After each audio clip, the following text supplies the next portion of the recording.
ايوه بس فاهم عمل ايه لذيذ يعني. لا ما هو المشكله ان هو ما عملش. اقول لك بقى من الاخر عشان نخلص. ايه؟ ده كان قاعد مكانك هنا وقال لي انا مش مصدق ان هدير وقعتني كده يا ذو. صحيح يا باشمهندس انا اجتهدت.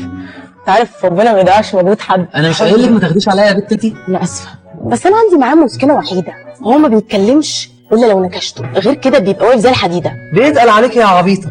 انا قلت كده برضه، بس في مره قال لي ان هو مش راجل، والموضوع ده الصراحه مقلق وقلقني. هو قال لك انه مش راجل؟ وقلقت جدا.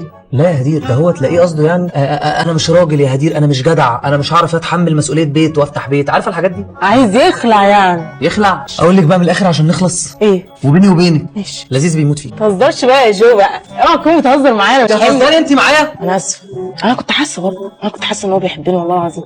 يعني صحابي بيعكسني بيقول لي كلام حلو، حتى خلاني اكلم مامته من يومين. مامته؟ والله ست طيبه قوي. قوي. ايوه قالت لي عايز اشوفك قريب وكده، وقلت لها ان شاء الله يطلع. طب بصي بقى، انت ليكي عندي نصيحه واحده، الراجل مننا واللي زي لذيذ ده بالذات لازم يحس ان انت ممكن تطيري منه، لازم يحس بالخطر عشان يتحرك وياخد خطوه، فاهماني؟ هعمل ايه يعني؟ يعني مثلا شوفي اكتر راجل جان في الشركه وتدلعي عليه قدام. لقيته.